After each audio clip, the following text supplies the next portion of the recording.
कभी ऐसा महसूस हुआ है कि आपके फैसले असल में आपके हैं ही नहीं? मतलब ऐसा लगे जैसे कोई अनदेखी शक्ति है जो आपको कंट्रोल कर रही है। चलिए, आज की इस पड़ताल में हम इंसान के बर्ताव के पीछे छिपी इन्हीं रहस्यमयी ताकतों की गहराई में उतरते हैं। जरा सोचिए, आप कोई बहुत जरूरी फैसला लेने वाले हैं। सब कुछ सोच समझ लिया है, प्रॉस कॉन्स सब देख लिए, लेकिन फिर अचानक अंदर से एक बहुत मजबूत एहसास होता है कि नहीं, ये मत करो। ये आवाज, ये गट फीलिंग कहाँ से आती है? या कभी आप ऐसे कमरे में गए हैं जहां अभी अभी कोई लड़ाई हुई हो और हवा में एक अजीब सा तनाव महसूस होता है ना? ये क्या है? चलिए, आज इसी रहस्य की परतों को एक एक करके खोलते हैं। तो देखिए, जब हम मानसिक शक्तियां या साइकिक फोर्सेस कहते हैं, तो इसका मतलब सिर्फ किसी का दिमाग पढ़ लेना या भविष्य देख लेना नहीं है। नहीं, ये उससे कहीं ज्यादा बड़ा कॉन्सेप्ट है। इसमें वो हर चीज शामिल है जो हमारे व्यवहार को पर्दे के पीछे से चलाती है। जैसे हमारे अंदर बैठे कुछ अनजाने डर, दोस्तों के बीच महसूस होने वाला दबाव, या फिर वो गहरी क्रिएटिव एनर्जी जो हमसे कुछ नया करवाती है। तो आज हम कहाँ चलेंगे? पहले हम उन अनदेखे ड्राइवरों को जानेंगे। फिर हम टाइम में पीछे जाकर आत्मा की प्राचीन कहानियों को सुनेंगे। उसके बाद फ्रॉयड और युंग के साथ मन की अंधेरी गहराइयों में उतरेंगे। फिर देखेंगे कि भीड़ में कैसी शक्ति होती है। विज्ञान के मुश्किल सवालों का सामना करेंगे और आखिर में ये समझेंगे कि इन सब चीजों पर हमारा विश्वास इतना पक्का क्यों है। पता है, ये सोचना कि हमारे अंदर कोई अनदेखी ताकत है, ये कोई आज की बात नहीं है।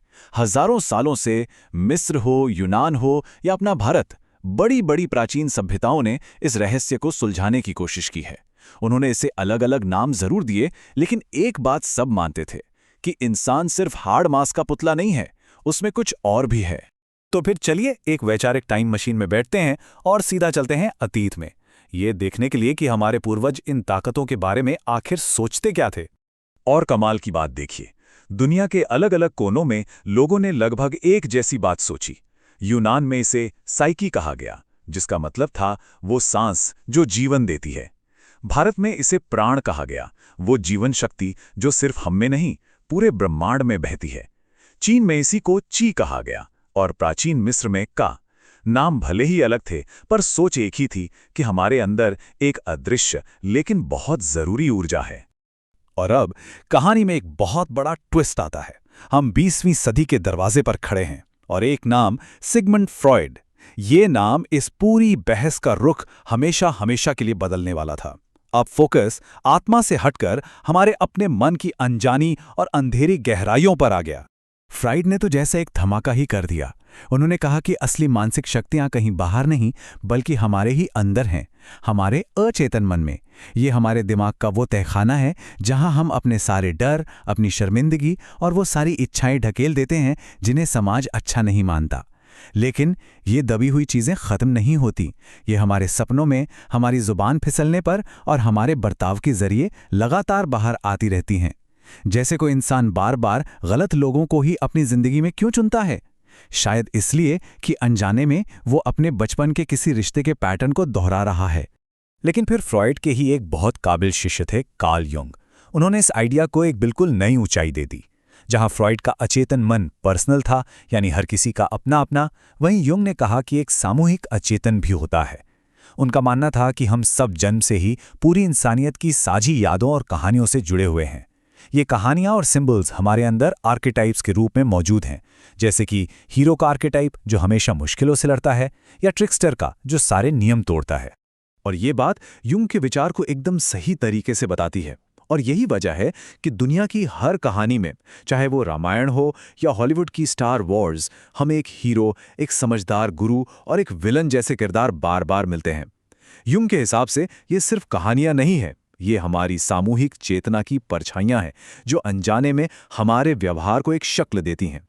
अच्छा, एक सवाल है, क्या कभी ऐसा हुआ है कि आप किसी कॉन्सर्ट में हों या किसी क्रिकेट मैच की भीड़ में और आप अपनी अलग पहचान ही भूल गए हों? जब हजारों लोग एक साथ गाते या चिल्लाते हैं तो एक अलग ही लेवल की एनर्जी महसूस होती है ना? चलिए अब इसी शक्ति की बात करते हैं। एमिल दुर्खीम नाम के एक समाजशास्त्री ने इस एहसास को एक नाम दिया, कलेक्टिव एफर्वेसेंस, यानी सामूहिक उत्साह।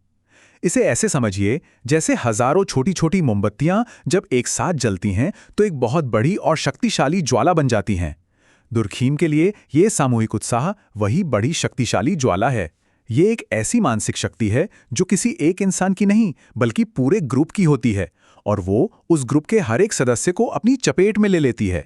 और ये हम सब ने कभी ना कभी महसूस किया है, किसी धार्मिक जुलूस में, अपनी टीम को जिताने के लिए स्टेडियम में चिल्लाते हुए, या किसी प्रोटेस्ट में। हम सिर्फ मैं नहीं रहते, हम बन जाते हैं। और ये ऊर्जा इतनी शक्तिशाली हो सकती है कि लोग वो काम भी कर जाते हैं जो वो अकेले में करने की कभी हिम्मत नहीं कर सकते। इतिहास तो ऐसे पलों से भरा पड़ा है। जरा फ्रांसीसी क्रांति के बारे में सोचिए, जहां आम लोगों की एकजुट ऊर्जा ने एक पूरे साम्राज्य को हिलाकर रख दिया था।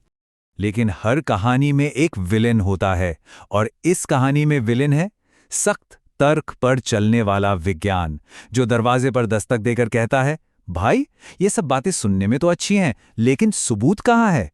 क्या तुम इस एनर्जी को किसी मशीन से नाप सकते हो? क्या तुम मुझे अचेतन मन को एक्सरे में दिखा सकते हो? पिछली एक सदी साइकोलॉजी के लिए एक रोलर कोस्टर राइड जैसी रही है। पहले व्यवहारवाद आया, जिसने कहा सिर्फ वही मानो जो आंखों से देख सकते हो, और मन को एक ब्लैक बॉक्स कहकर साइड में रख दिया। फिर आई कॉग्निटिव क्रांति, जिसने मन को एक बायोलॉजिकल कंप्यूटर की तरह देखा, एक इंफॉर्मेशन प्रोसेसर। लेकिन हाल के दशकों में मेडिटेशन, हिप्नोसिस और चेतना की दूसरी अवस्थाओं पर हुई रिसर्च ने फिर से ये सवाल खड़ा कर दिया है कि क्या हमारा मन सिर्फ एक मशीन है या उससे कहीं ज्यादा कुछ और भी है। और यहीं पर सबसे बड़ा विरोधाभास हमारे सामने आता है। विज्ञान के इतने सारे सवालों के बावजूद आज भी दुनिया की एक बहुत बड़ी आबादी पूर्वाभास या टेलीपैथी जैसी चीजों में यकीन रखती है। तो सवाल ये उठता है कि आखिर क्यों ये विश्वास इतना गहरा और मजबूत है? देखिए, इसका एक कारण तो ये है कि ये विचार हमारे कल्चर में घुले मिले हैं, और इसमें हमारे पॉप कल्चर का बहुत बड़ा हाथ है। एक्स-मैन से लेकर हैरी पॉटर तक फिल्में और किताबें इन आइडियाज को इतना आकर्षक और पावरफुल बनाकर दिखाती हैं कि ये हमारे मन का हिस्सा बन जाते हैं। लेकिन इसकी जड़ें और भी गहरी हैं। पहली वजह है मनोवैज्ञानिक। हमारा दिमाग असल में एक कहानी सुनाने वाली मशीन है। उसे इत्तेफाक शब्द से नफरत है। वो हर घटना के पीछे कोई ना कोई कारण, कोई पैटर्न ढूंढना ही चाहता है। और दूसरी वजह है अस्तित्व से जुड़ी, ये मानना कि हमारी जिंदगी का कोई गहरा मतलब है या कोई बड़ी शक्ति हमारी रक्षा कर रही है। ये हमें इस विशाल ब्रह्मांड में अकेला और बेमतलब महसूस करने से बचाता है। तो आखिर में हम कहाँ पहुँचते हैं? शायद मानसिक शक्तियाँ एक नक्शे की तरह हैं। ये उस अनदेखे इलाके का नक्शा है जहाँ विज्ञान के औजार अभी तक ठीक से पहुँच नहीं पाए। ये हमारे मन के उस हिस्से को समझने की एक कोशिश है जो तर्क और भाषा से परे है। तो सबसे ज़रूरी बात यह है कि चाहे हम इसे फ्रायड का अचेतन मन कहें, युंग के आर्किटाइप्स कहें, या दुर्खीम का सामूहिक उत्साह, ये शब्द हमें अपनी जिंदगी के उन पहलुओं को समझने में मदद करते हैं जो हमारे कंट्रोल से बाहर लगते हैं। ये वो अदृश्य धागे हैं जो हमारे सपनों, हमारे डरों और हमारी उम्मीदों को एक साथ बुनकर जिंदगी की तस्वीर बनाते हैं। और मैं आपको इसी सवाल के साथ छोड़कर जाना चाहूंगा, क्या इन विचारों की असली ताकत इनके वैज्ञानिक होने में है, या इस बात में कि ये हमें इंसान होने के उस गहरे और अनसुलझे रहस्य को महसूस करने का एक जरिया देते हैं? इस पर सोचिएगा जरूर।